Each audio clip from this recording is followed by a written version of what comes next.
regarding Alex Saab, it is categorically false that we have any intention to trade him in the context of these negotiations. Okay. With regard to visits to Venezuela, we are on the record as having made visits in the past. I don't have anything to announce today about any upcoming visits, but the priority for us is the well-being of American citizens. Ok, mis amigos, presten mucha atención a esto. Atención, porque Estados Unidos le ha dejado claro a Maduro ante retraso en las negociaciones. Nuestra paciencia no es ilimitada. Así lo han dejado claro el subsecretario adjunto para Brasil y el Cono Sur y para asuntos de la región andina afirmó que el gobierno de Biden no tiene ninguna intención de reconocer a Maduro como presidente de Venezuela. Así como lo están escuchando, mis amigos, vamos con más del desarrollo de toda esa información porque Mark Waltz, subsecretario de Estado adjunto para Brasil y el Cono Sur y para asuntos de la región andina de Estados Unidos, advirtió esta semana que la administración de Joe Biden quiere ver procesos en las negociaciones entre el gobierno de Nicolás Maduro y la oposición venezolana. En una entrevista con un medio de comunicación, Waltz reiteró que Estados Unidos revertirá sus sanciones contra Venezuela únicamente cuando Maduro cambie su comportamiento y haga un progreso hacia la realización de elecciones en el país. Are American citizens in prison. Some of them have been determined to be wrongfully detained. That is one of our top priorities in the State Department, is to be able to check on their well-being. Okay, but are you thinking about resume this consular relationship with Maduro at some point? So we have no intention to recognize the government of Maduro. These have been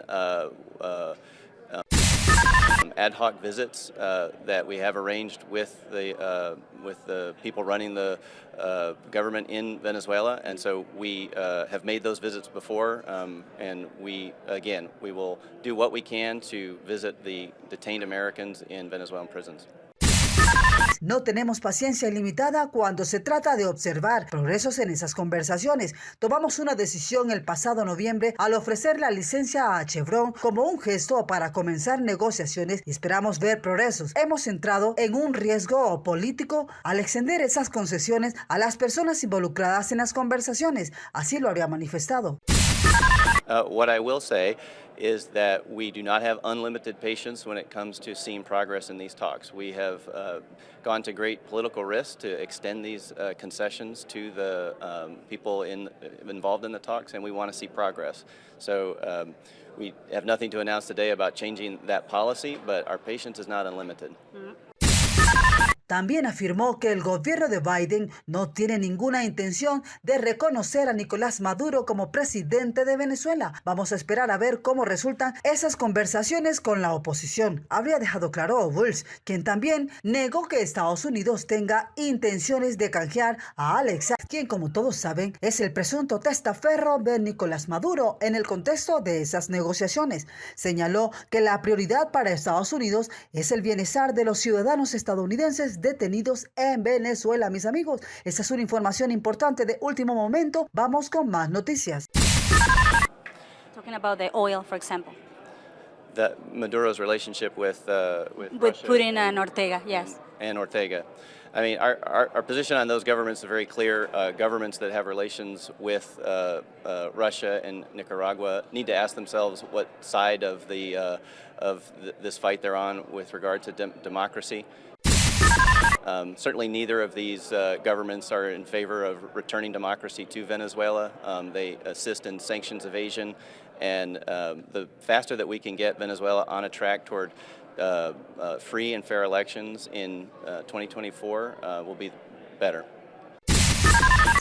Bien, y continuando con más información importante del momento, agoniza el régimen de Nicolás Maduro, así como lo están escuchando, tal como sucede con los regímenes neototalitarios, y después de intentar hacer ver ante el país y la comunidad internacional que el sistema político tenía bajo control el espacio económico y social, la realidad implosionó desde inicios del año 2023 con las protestas docentes que desnudaron no solo la crisis salarial del magisterio, sino que también demostraron la destrucción de la educación educación en todos sus niveles, inicial, primaria, bachillerato y universitaria, que fueron convertidas en zonas desérticas con una infraestructura abandonada y sin presupuesto ni siquiera para atender los comedores escolares. Así que la crisis educativa agravada post-COVID-19 en simbiosis con una degradación de los servicios públicos, con escuelas, liceos y universidades que tampoco tienen regularmente agua y electricidad, y con deficiente transporte público, fueron las maestras y profesores quienes levantaron su voz, emergieron como representantes de todo el sector público y en donde en conjunto con médicos, enfermeras y bioanalistas también han dicho al régimen de Nicolás Maduro que el sector salud está en ruinas, con hospitales y ambulatorios que en muchos casos tampoco cuentan ni con jeringas ni insumos médicos básicos para brindar primeros auxilios.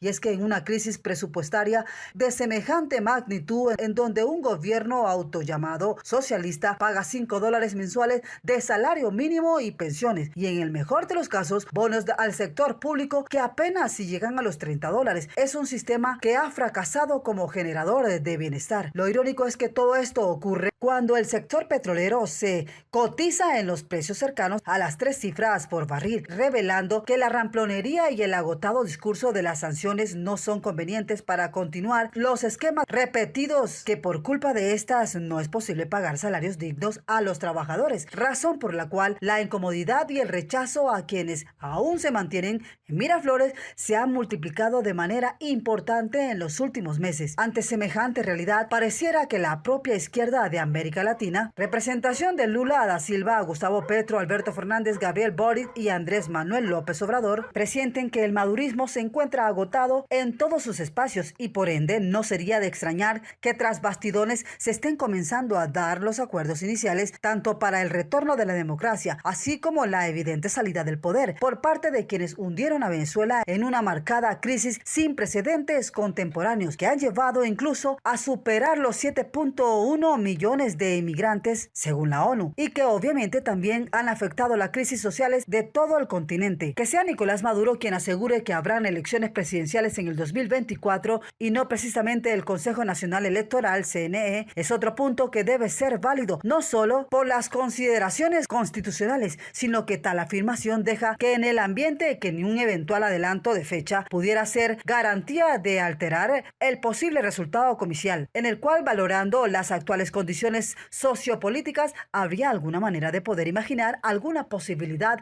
en favor del actual mandatario nacional. Un país donde la inflación actual supera el 500%, con una economía que apenas se mueve por un incipiente comercio y que sigue muy dependiente de importaciones, mientras su industria petrolera tampoco es capaz de suplir combustibles para el mercado interno. Es una nación que está técnicamente quebrada en todos sus componentes de recaudación y producción. Por ello, no es casualidad que las protestas hayan permeado el sector militar y cuyos videos matizan que el hambre ha tocado fondo de bases en el madurismo. No hay nada en Venezuela, se encuentra en la excepción del mal funcionamiento, o sea, el madurismo nada puede enseñar, se encuentra en condiciones óptimas y por el contrario todo pareciera agravarse porque existe el absoluto convencimiento de que los días en el poder están en su cuenta regresiva. Así como lo están escuchando, se le está acabando el tiempo a la dictadura en el país de Venezuela. Es indispensable concretar la unión de la oposición, o bien con las llamadas elecciones primarias, o que finalmente surja una candidatura de consenso sobre la figura del industrial Lorenzo Mendoza. En ambos casos no habría manera de que el actual sistema político pueda ir más allá del 2024, porque se acabaron las aventuras de manipulación electoral y porque serían tanto los funcionarios del CNE y los militares los primeros en salir a garantizar el voto de los venezolanos ante un gobierno que supera el 70% de rechazo en todas las encuestas. Hay razones para ser optimistas en el corto plazo de Venezuela. Es cierto que el madurismo ha hecho un daño enorme sobre la nación, pero tanta maldad tenía que llegar a su final y el país quiere acabar esa pesadilla. No hay manera de que el madurismo pueda volver a ganar unas elecciones presidenciales con una oposición ordenada y aglutinada con una candidatura. La historia le está hablando a los totalitaristas y ellos, sea cual sea el nivel de fanatismo político, no tienen más alternativa que abandonar sus condiciones de dominio en la estructura del Estado. La historia renacerá y también la patria del libertador. El madurismo, señores, se irá de Miraflores. Así como lo están escuchando, se le está acabando el tiempo a Nicolás Maduro. Es hora de que ya el pueblo sea libre, mis amigos. Así lo está pidiendo el mundo, mis amigos. Estas son las noticias de Venezuela porque a Nicolás Maduro le está llegando la hora y algo va a pasar en Venezuela. Así como lo están escuchando.